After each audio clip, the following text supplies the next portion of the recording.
হযরত ওমর রাদিয়াল্লাহু তাআলা আনহু রাতের আধারে শেষ রাত্রে ঘুরতেছিলেন, দেখেন এক বাড়িতে কথা হচ্ছে, কথাবার্তার আওয়াজ পাওয়া যায়, মনে করলেন কোনো অসুখ বিসুখ নাকি। ঘরে গিয়ে কান পাচ্ছেন দেওয়ালের সাথে, শুনতে পাচ্ছেন ভিতরে বুড়ি মা তার মেয়েকে বলছে, এই মেয়ে ওঠ, উঠের দুধ দোয়াই নিয়ে আসছি, এর মধ্যে পানি মিশা, তারপর সকালে বাজারে নিয়ে যা। মেয়ে বলছে, মা এই কামটা আমি পারবো না। কেন পারবি না? হযরত ওমর ফরমান জারি করেছেন, দুধে পানি মিশাতে নিষেধ করেছে, কাজে এই কাজটা আমি পারবো না। আরে বেটি, আমিরুল মুমিনিন দেখ এখন কোথায় যায়, ঘুমায় আছে, সে কি দেখতেছে না কি যে পানি মিশাই না কি মিশাই?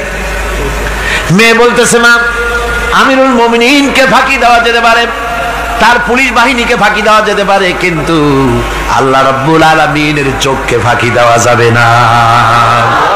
হযরত ওমর এই কথা শুনে বাড়ি চলে গেলেন, আর নিজের ছেলেকে ডেকে বললেন, ছেলে আমার, অমুক জায়গায় একটা বাড়ি আছে, সেখানে একটা যুবতী মেয়ে আছে, ওই মেয়েটার বিয়ে হয়েছে কিনা শোনো, যদি বিবাহ না হয়ে থাকে তুমি তোমার নিজের বিয়ের প্রস্তাব দাও।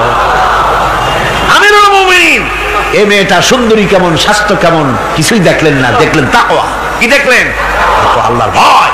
আল্লাহর ভয় যখন একটা জাতির মধ্যে আসে, পুলিশ লাগে না, পুলিশের কাজ কমে যায়, পুলিশ তো পাহারা দিতে দিতে অস্থির হয়ে যায়, সারা রাত দিন সমানে কষ্ট করতে হয় তাদের।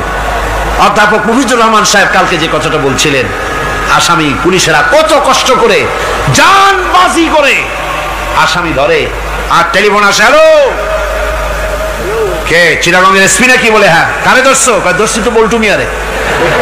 ছাড়ো মিয়া, বল্টু আমার দলের লোকটা, তুমি ঠিক পাও নাই, তোমার নাক টাইট দিয়ে দেবে।